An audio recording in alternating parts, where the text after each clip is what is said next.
Happy St. Patrick's Day. The road starts here in Dayton, Ohio for another year as we prepare for the first four. And the fun gets underway tomorrow night at 6:40 as Alabama State will be taking on St. Francis, and we are thrilled to talk with the Red Flash first. Before we talk to our student athletes, as a courtesy to our fellow media members and team participants, so we ask that you please silence your phone. Also, in asking a question to our student athletes and then what soon will be coach, please provide your name and media affiliation each time that you ask a question. If you're joining on Zoom, use the hand feature, and when I see that there aren't questions in the room, we'll make sure to involve those individuals online. And also, recording press conferences on cell phones or cameras is prohibited. Stepping up to the stage first is Riley Parker, a leading scorer for the Red Flash, all NEC, all tournament team, a junior. In the middle is Juan Cranford Jr., the most outstanding player in the Northeastern Conference Tournament and Rookie of the Year in the NEC, and a homecoming as Dayton native. And third team all-conference in the Northeast is Valentino Pinedo on the far end. Before we open up for questions, Riley, just your excitement on reaching the NCAA tournament. Yeah, it's super excited. I mean, this is our first time as a program in 34 years. Just super grateful and ready to get the show on the road tomorrow. Juan, your excitement of being home. Man, always good to be home, man. I'm very excited for me and my team. I mean, we're excited to be here. And Valentino, your excitement of the big dance. We worked so hard for this, and it's just a blessing to be able to be here. All right, let's open up the floor for questions.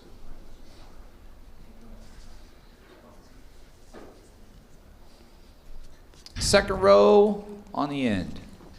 Thank you. Marcus Hartman, Dayton Daily News. Juan, you addressed it already, but kind of how is this? What has been the key to you being successful here as a freshman, right out of high school? Just taking it one day at a time. One step at a time. Having trust in my teammates and my coaches to get me in this position right here, and just staying with the process and trusting in my brothers. Let's go third row on the far end. Paul Chu, media of the University of Dayton. So currently you guys played your first seasonal game at the University of Dayton. So at the same type of arena and environment, how is that going to be different from playing a different type of opponent but the same arena? Riley, you want to start? Yeah, no, we're obviously very excited we've already played here before, so we already know what the gym feels like and the environment in the gym. The first game we played here didn't turn out our way, so we're just trying to come back here and make it right.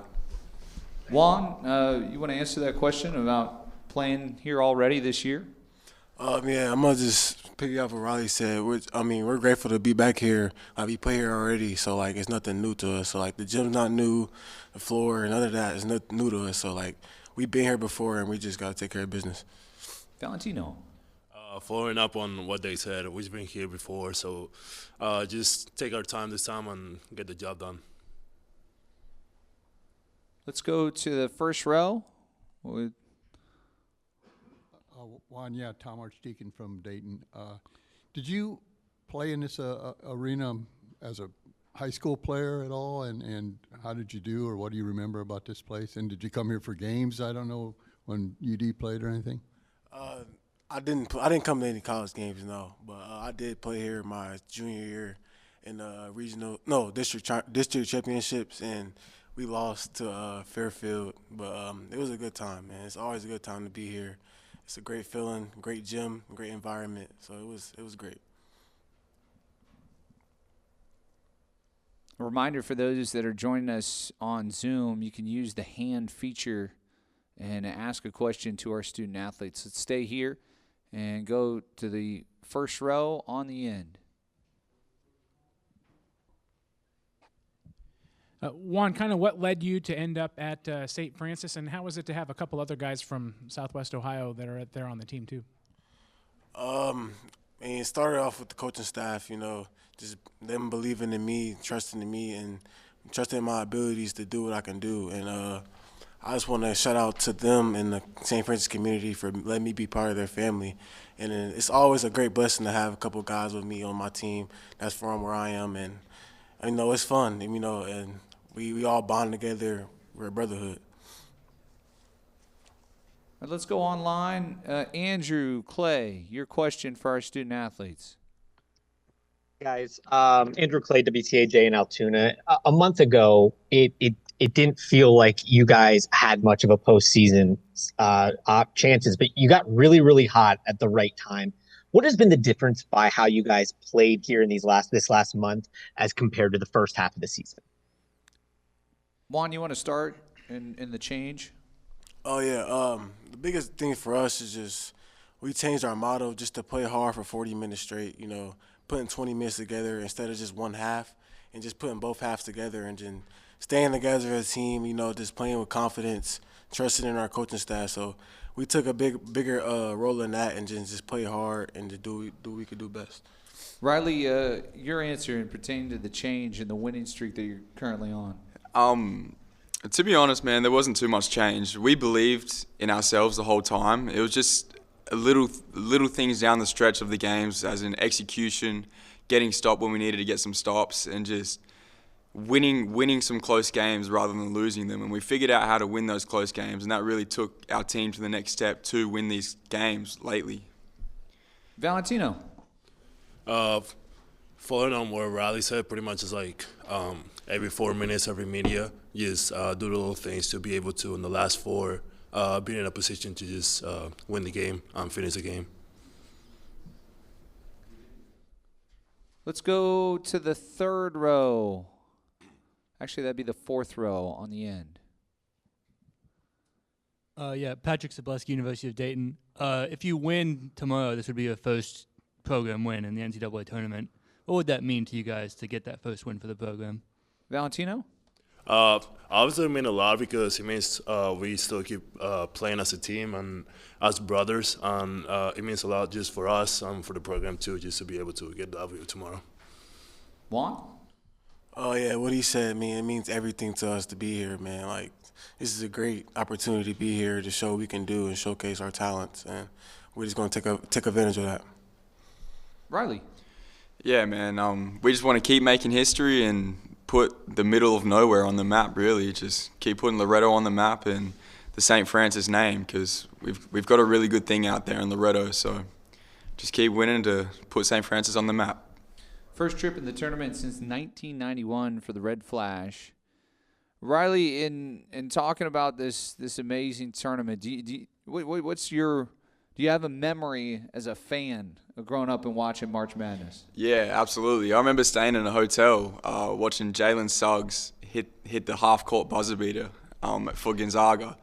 And I just remember, I was like, holy, like, that's where you want to be. Like, that's the highest level of basketball you can play at the college level. And, watching that, I just dreamed of this moment to be in the position to play. And, we've worked so hard to be here and, we've earned it. And we're just really excited to get out there and play and, work our way to a win. Juan, do you have a favorite March Madness moment? I wouldn't say I have a favorite moment, but I have a couple games I watched over the years that I really enjoyed, and I wished I was there in that moment. Well, I'm here now, so I can't ask for nothing else, man. It's just great to be here, man. How about for you, Valentino? Well, me being from Spain and the time difference, I really didn't get to watch that many live games. But I've been watching a lot of highlights and everything. I haven't really watched a full game. Only when I got here when I was a senior in high school, so I don't really have that many memories, honestly. Let's go to the first row here, right in the middle. Michael Presti, NCAA.com. One, you said a second ago that you watch games on TV. Sometimes you wish you were there. Do you ever remember watching first four games right here in your hometown that you wish you were there? And Did you ever see a first four game in person? I feel like I seen one, but I was really young, so I don't really remember. But yeah, it was a great time, man. Like just to see everything, like the environment of March Madness, like it's great, man. Like I couldn't ask for anything else. One more. As someone mentioned a second ago, you certainly have helped put St. Francis on the map. Before you guys went to St. Francis, could you have found St. Francis on a map? How much did you know about this school? Juan? I didn't know anything about St. Francis, honestly. But like I said, the coaching staff reached out to me, man. That meant a lot to me because, like, they gave me a chance and they believed in me. So, I mean, I just want to shout them out, man. Like, it's true. It's a true blessing to be here, man. And, like, all the hard work, I mean, it shows and it paid off. Riley, your map skills. Nah, yeah, exactly what Juan said. Just the coaching staff reached out to me. They made me feel like they could give me a second family away from home, and they brought me in. And we have a really great community out in Loretto, and they really embrace us as a team, and they've supported us this whole way. And we have so many people that have come from Loretto. They've come to Dayton just to watch us play this game. So it means the world to us, and we just want to keep doing it, keep giving back to that community. Valentino? I'll say the same thing as Riley. I really didn't know much. Well, to not say anything at all. It was just whenever they reached out to me on the recruiting process, obviously. I'm just so grateful they gave me like a second family, maybe from Spain, and just being able to showcase my abilities.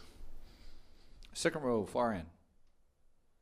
Yeah, this is both for Valentino and Riley. Just you guys are a little bit older than Juan. Just what you notice about a freshman coming in, how he's been able to make an impact, what he's done for you guys. Yeah, man. I mean, I tell Juan this all the time. Like, he's an absolute professional hooper.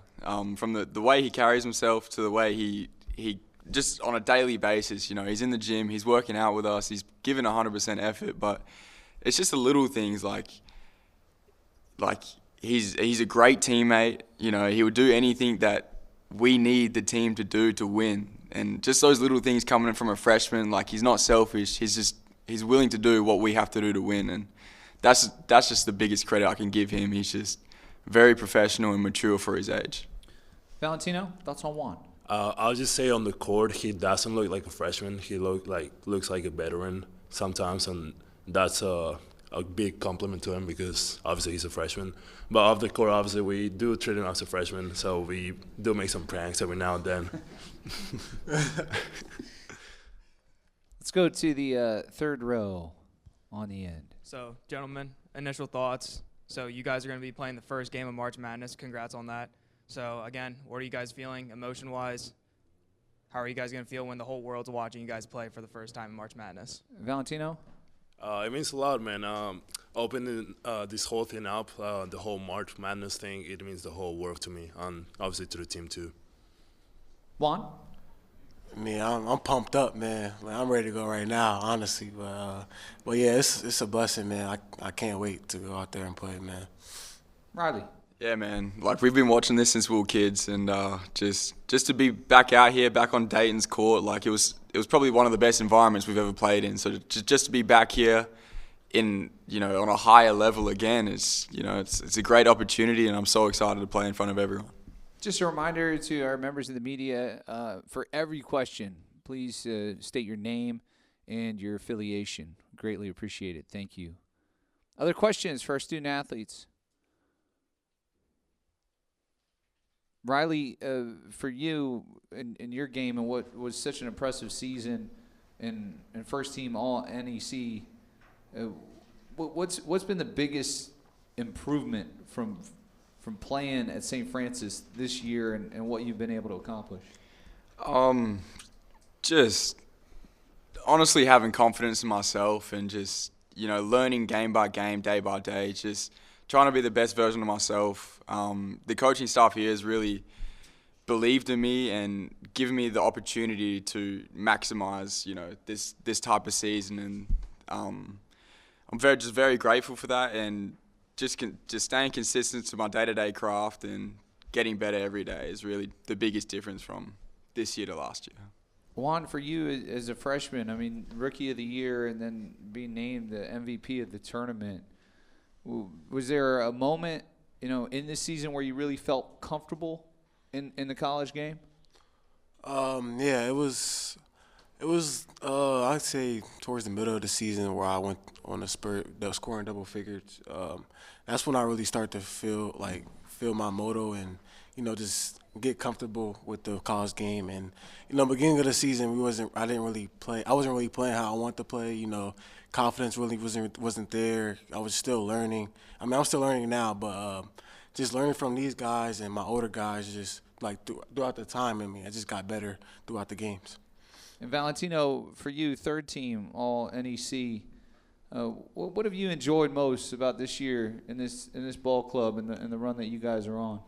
Well, obviously the fact that they accepted me as one of their own. Me and Riley being from different places, it's just like we truly treat this as like a family. So it's really fun, just like being able to treat this as like a second family, pretty much. Let's go to the first row in the middle. PressNCAA.com. This is for each of you. Down the stretch here, you guys have survived close game after close game after close game after close. What has that been like, and how valuable is that now, having survived and gone through all that, and the confidence you got from surviving a lot of close games? Valentino?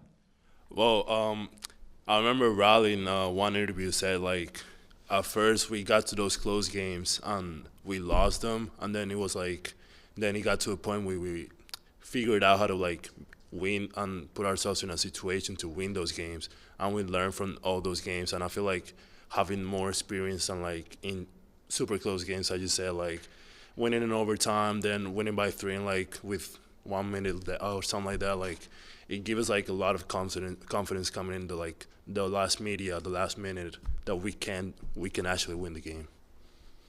Juan? Oh yeah, basically what Bao said, but just beginning of the season we were losing those games, those close games, and like we just had to figure it out. We came together as a team, talked. We had a couple of meetings, just talk it out, do what we do, and towards the end of the season we started to figure it out, like just little things, like the playing hard, the extra loose balls, 50-50s, the rebounds, like they all matter, and we realized that. And once you realize that, I mean, everything just started to fall in place. Riley? Yeah, man, it's always fun to win close games. It's always fun to watch those games and to be a part of them. So just being able to win those games and be in those situations, we've really learnt a lot, and we've had fun doing it. So that's really probably the biggest thing, like making sure we have fun down the stretch, but win, like do what we got to do to win. Got just a couple minutes left here with our student athletes. Another question out on the floor? Yeah, let's go to the second row on the end. All right, Caleb Zaffey with University of Dayton. How would you describe your guys' identity and culture, throughout the season, from the regular season till now? How do you guys feel about that? Riley? It's a real team-based team. Like, we probably go to one of the smallest Division I schools in America. We don't have, all the glitz and glamour of all the high Division I schools out here, but, we embrace that. Like, yesterday we had our power go out during practice, and we practiced for a whole hour with the lights off, and everyone embraced it. It was high energy, and we had fun playing together and just being a part of a team that just embraces our journey. Our journey is different to everyone else's, and we fought through a lot of adversity, and the team just gets closer and closer through those times. And I think that's really the big difference between this team, because we stay together through those times and we don't separate. Like people really leave from the middle, they separate from each other, but we just like to pull back to the middle and just be close with each other the whole time. Gentlemen, we've really enjoyed talking with you. We are so excited to watch you tomorrow night, and it is great to have you back in Dayton. Best of luck. Thank you. Thank you very much for having us. Thank you, guys.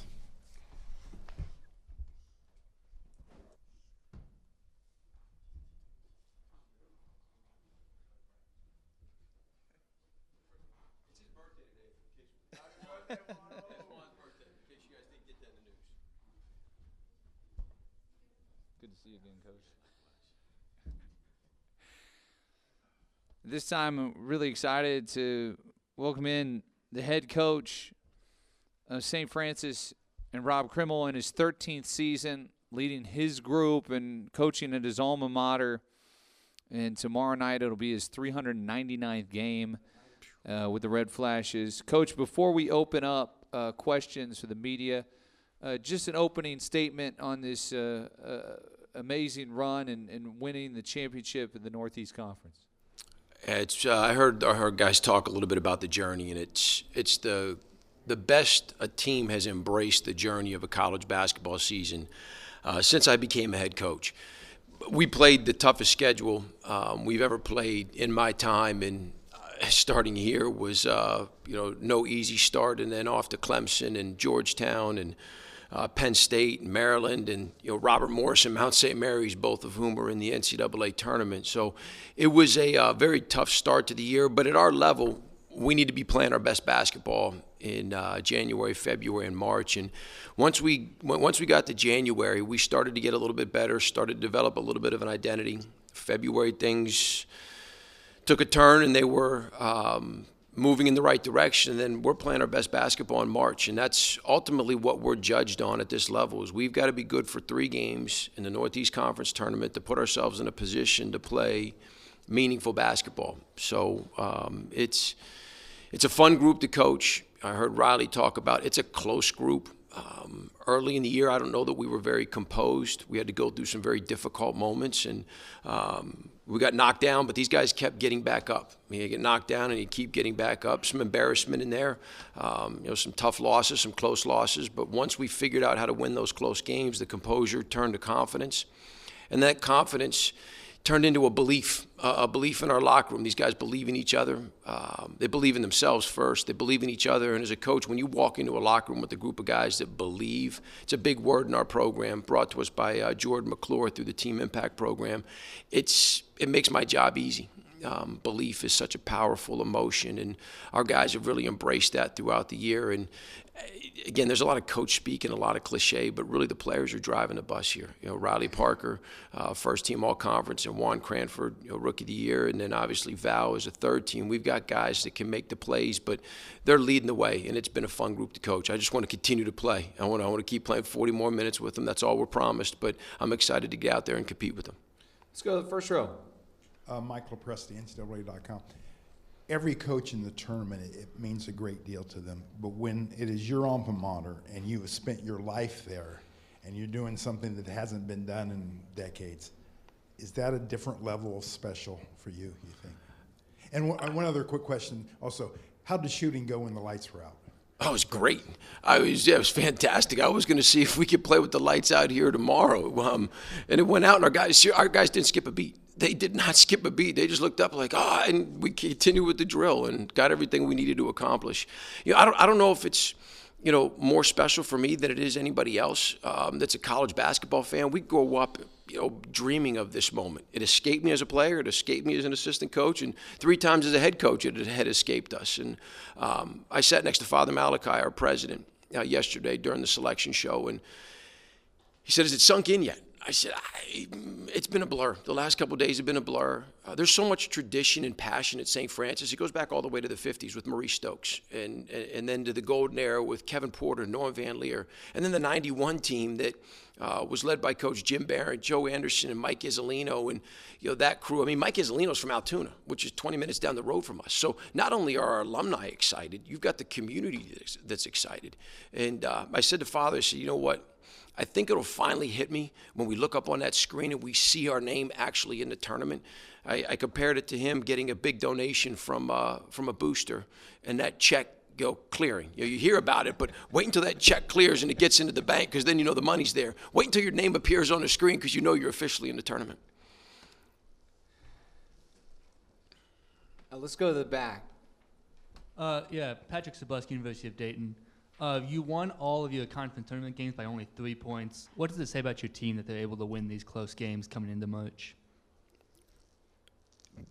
As you go throughout the season, the later you get, the closer the games are going to be. Our margin for error all year was slim. Our strength was in our numbers, and like I said earlier in the year, we weren't winning those close games. But once we got into January and February and started to figure out how to do that, that confidence started to emerge. And I can remember a couple times going into huddles. Our second overtime game was against FDU. And I came in, and our guy said, listen, we were just here 2 days ago. Let's go win this thing. A week later, we're playing Chicago State. It goes to overtime. We got this. So, again, my job is easy when the players are telling each other, hey, we got this. Let's just execute, do the things that we need to do to put ourselves in a position to win. And then, the tournament was no different. And the neat thing is we had 3 different players make 3 different plays down the stretch for us. Riley in the quarterfinals, Juan in the semifinals, and then Damar Kelly in the championship. So these guys have really, that team concept, I think, has helped us in those moments where one guy doesn't feel like they have to win the game for you. We've got a group of guys that know that the strength is in the numbers, and whoever's night it is on that particular night, there's a lot of joy for the person that makes the big play or that gets the big stop or gets the big rebound.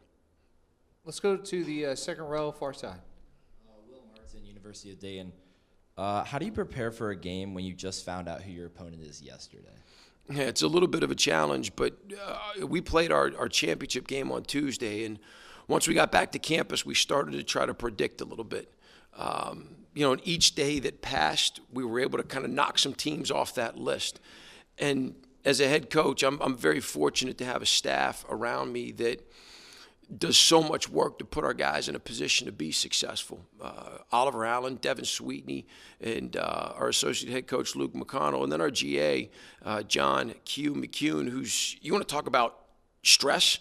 It's easy for trying to figure out who you're playing. He's been trying to map out where we're going, what hotel we might be staying in, what kind of food we're getting, are we going on a bus or a plane, trying to figure out how ball screens are going to be covered or what kind of defense they're going to play is pretty easy in comparison to what he's had to go through. So, the idea of preparing on short notice, our guys each day were able to hone in a little bit more on fewer and fewer opponents to the point where we got to practice yesterday. We knew it was probably going to be 1 or 2 teams, and then we could really lock in and watch that film and try to get as good of a feel as we can. But for us, we're going to have to rely on what we did all year. It's follow the scouting report, do what we do, and rebound the basketball, and let's get under the 4-minute timeout. We like our chances. Let's go to the second row. Paul Chu, media of the University of Dayton. So to recall what you said earlier, you had a gauntlet of a season. You played legacy teams, Maryland, University of Dayton, Penn State, Clemson. So if you compare that to currently right now in the March Madness first 4, how can you compare both those games into your current game against Alabama State? They're all big games, and that's what we've talked to our guys really since February 5th. February 5th for us was Kevin Porter night. We honored one of the greatest players ever to put on a St. Francis uniform. And we talked about big games. Obviously, early in the year when you're playing those big-name opponents that you talked about, when the stands are packed and you're playing All-Americans and people that they've watched on TV, in the NCAA tournament, that big game mindset is something that you can't wait until you get to that big game to figure out, okay, we got to play in a big game. So those ones early in the year prepared us for that February 5th game where it was Kevin Porter night. And then every game since then, we've talked to them about why it's a big game so that when we got to the conference tournament, we didn't have to talk about big games. We've experienced them in the non-conference, playing some of the big boys. And then once we got into our league, finding a way to embrace that big game mentality all the way to the conference championship. And no bigger game than that. And as I told him, listen, that was a big game. This is the biggest game in St. Francis history. Well, in the last 34 years. So you think that one was big? This one's even bigger. So the mindset is something that is created early in the year, but you got to build on that as you go into your conference and then into the conference tournament. I think our guys understand that tomorrow's a big game. Let's go to the second row on the end. Coach Marcus Hartman, Dayton Daily News. I had 2 questions for you. What has Juan been able to do to impact your team so much as a freshman, and how did you end up with 3 guys from Southwest Ohio out there? And what those guys were saying was the middle of nowhere, but they want to put it on the map. Juan, his transition to college, and the great thing about college coaching, everybody transitions differently. Everybody sometimes it takes a month, sometimes it takes a year, sometimes it takes 2 years, 3 years. But Juan's transition was smooth. I don't want to say it was as easy as anybody that I've coached, but he had to compete in high school. The great thing about Juan was he wasn't handed the keys to the car as a freshman. he had to scratch and claws with a very competitive, very successful high school program. Then to his sophomore year, to his junior year, to his senior year. So coming in, he understood what it meant to compete, but to be able to compete in a team concept. Because there's some people that compete in a selfish kind of way, like I want my minutes, I want my shots, I want my time. And that competitiveness combined with, he's got a pretty level head for a freshman. He doesn't get too high, he doesn't get too low. And that's a very mature trait to have. You don't see that in too many freshmen. So if he had a poor game, the last time we played Central Connecticut, he had 2 shots in 25 minutes. And before the game, I went up to him and I said, Juan, we play you 25 minutes tonight. You can't have 2 shots. Yeah. I said, I showed him my notes. I said, Juan did not play well in the last game. And maybe to another person that would irk him a little bit, but he just looked at me. He's like, I got you, coach. And that's the type of player he is. He's self-aware. He understands it. And to be able to get kids out of this part of the country is something we've tried to do. Ohio's got such a rich tradition with basketball. We've had a lot of success with the Moeller program. One of our former assistant coaches, Eric Taylor, he's from the Cincinnati area. And Eric had a great career. He was my teammate at St. Francis. Introduced me to my wife. Taught me what it meant to work hard. And he's a Cincinnati guy and played professionally for over a decade. So, that presence. So people don't know. Maybe some people don't know about St. Francis, okay? But when you go into certain areas where we've recruited or there have been players that have come from pockets of, whether it's Ohio or Pennsylvania, the SFU means something. It's not San Francisco or it's not St. Francis in Indiana or South Florida, or they're trying to guess what the SFU stands for. They know not just what the basketball is about, they know what the university's about and what the community's about. So it makes our recruiting a lot easier. And we're very fortunate that Juan said yes to us. Let's go back to the second row here, right out front. Michael Presti, NCAA.com. The NCAA tournament, one thing about it, it has a lot of teams of very different worlds, very different circumstances. You're sharing the stage now this week with schools that, glitz and glamour and $1 million NIL. Can you talk about how different your journey is than a lot of these places and just how different your world is to get to this point?